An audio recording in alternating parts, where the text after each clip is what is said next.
umehluko yawona asikubuyele sikwamukele kwesikabhoqo sawuqopha umlando etsheni samphatha umfosi baqabhaqa sokhala olukhulu kumandaba mfowethu uthibele umfoko Mpungose sile emandaba asikubingelele mfowethu ngiyabingelela singezwa kunini ukuthi niyaphila siyaphila mfowethu umgodi nihlale numba namhlanje seniphinde nakwenza futhi lokho enidume ngakho neMamphulu Nation bafowethu kuthini ukuphawula kwakho mawubona nisizwe esiqhubekayo sokusinqobe njalo mhlawumbe ngiyezokugcina ngokubingelela wena angiphinde futhi ngibingelela ababukele emakhaya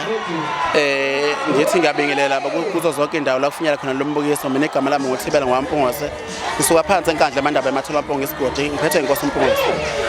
mfowethu ke ukubuya embuzweni wakho ukuthi ke kuyasijabulisa kakhulu ukubona abantu beseseka ngalolu hlobo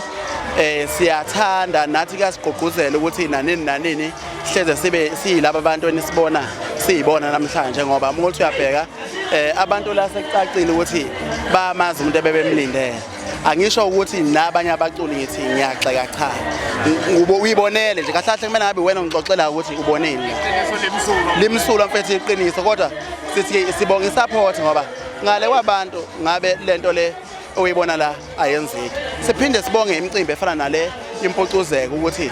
ikholelwe kubantu abafana nathi ngoba sizokhumbula ukuthi umcimbi ofana nempucuzeko wona umcimbi osumkhulu kakhulu othinta abaculi bakaMaskandi ngoba ngisho abaculi uqobo abasazizwa kahle mangabe bengabizanga impucuzeko umculo nomculi izinga lakho ulibona ukuthi abiza kwimpucuzeko ukuthi liyakhula noma khona lapha eselithe xaxa lafinyelela khona uthibela mfowethu igidangoma eliqopha umlando ngokuba nogazi emphakathini waseNingizimu Afrika kusho ukuthini lokho uthibela mfowethu yikho ukuthi ukuyibongela ukuhlonipha abantu ukuhlonipha umsebenzi ukuhlonipha umuntu engisebenza nawe eyinhloko kumina okutshale zonke lezi zinto eyikhuluma ngazo namhlanje so ngathi nje ngiyabonga ukuthi ngibe humble ngiphinde futhi kwawukuthi ngasebenza nomuntu ophilayo oneqiniso nomuntu ophilayo oneqiniso ngiyaphila so asikwazi ukuthi mase sifike embhojeni efana nale bese silokhu sikugubuzela lokho sithi nje siyabonga kakhulu mfowethu siyazi ukuthi lolu bumbano kade bezama ukuqhaqa kodwa nabambane nenza kanjani ukuthi bafowethu nibambane nikwazi ukuthi ngakhe into yakini legazi yakini iqine ingaphazamiseki ivunguvungu zasemhlabeni ngeke ngasho komunye ngathi mina blood is thicker than water awukwazi ukuthi uzothi uma uhlala nami la emabhedi ngitshele thina sisuke ekhaya nanoma ngabe kukhona umuntu into angitshela yona kodwa ayinasindo ukuba isengadlule engayitshela umfowethu ingakho ke izitha engakwazi ukuthi zikhande uqhekeke ngoba always sihlezi sihlangene noma ungangena uthi uyafona uyasixova uzomfonela umfowethu naye le ndoda ithi naye mawukhona ongenayo uzongifonela ngitshela naye impethu ufuna ukubulala umsebenzi ngithi mina hawu fika yabo ngoba kade kuzokuthiwa thibela phuma ibhodo lakho manje yabona liphi lelo bhodo lelo ngoba umuntu ofuna ungizwa uyangizwa la kwi-album yenkosi kaMaskandi uyangizwa ngithi uyangibona futhi ngiyaperform stage masishaya isikhathi se-album uyangizwa futhi kahle kahle umuntu ofunani kahle kahle wena ungathi ufunani kuyinto enjani ukusebenza nensizwa efana noKhuzani mfowethu umuntu enikwazi ukukhanda naye izinto eningi ejulile mfowethu ezibonwa izwe lonke ezithuthukisa izwe phile zakho umuntu ngabala imicimbi ehlelwayo ngibala izinto eziningi mfowethu kuyinto enjani ukusebenza nensizwa efana kwamina nje uqobo ngihleze ngiyibongela ukusebenzeni nomuntu ofana nenkosi kaMaskandi ngoba ngihleze ngazi ukuthi izinto eziningi zizohleze zisemgqeni zizohleze zizona ngoba kulula ngisebenza nomuntu okhaliphe kakhulu into engayisho ke leyo umuntu okhaliphe kakhulu mangabe kukhona la asebone khona la ungaboni khona wena mayikutshela kumele ukuthi ubone ukuthi hayi uyakwakhela isithombe so akasigcini nje ukuthi siyasebenza kuphelela but nezinye zezinto ezithinta impilo uyakwazi ukubukela ukuthi hayi la uyashayisa la buya la yenza la kanje so ngakho ngithi ngisebenza nento nje ekhaliphe kakhulu hayi mfowethu kusho wena kusho izinto esizibona zenzeka empilweni kaThibela ziyiliqiniso olukhulumayo ngoKhuzani mfowethu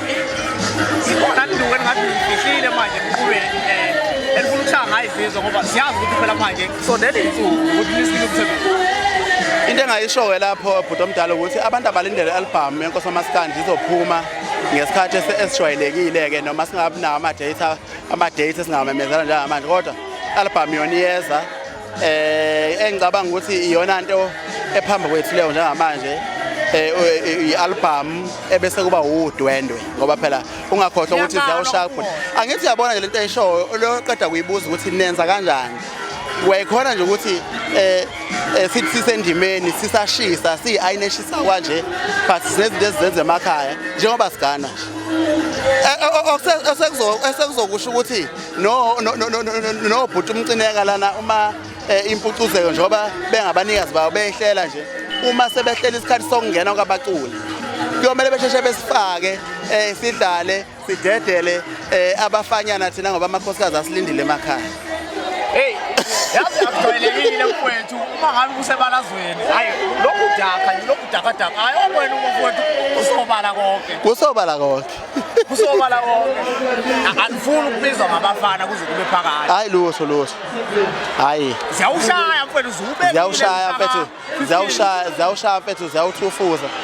ikade ngithi ngibheka undoni la ngithi ngifuna ukumuzwa njengosibala ukuthi baphuzane ngiyenzela ubabekele umnjonja angisamboni ngathi nentombi sehambe naye bonakele siyabonga futhi omdala siyabonga thibela kwampoza mfowethu inhlonipho yakho nokuzehlisa kwakho njalo ungadini mfowethu ungathina amazwi akho kuphethe uyicela nje abantu ukuthi beqhubeke beneseke njalo niyisizwe esikhulu uMaskandi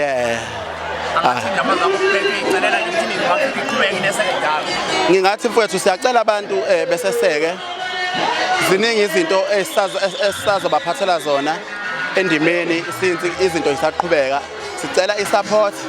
siyocela futhi ukuthi bengadinwa ukuthi abakwenze njenge-album abakwenze kwi-album edlule phinde futhi bekwenze ngoba isupport siyayibona abantu basinikeza siyabonga nje kakhulu ngithokoza kakhulu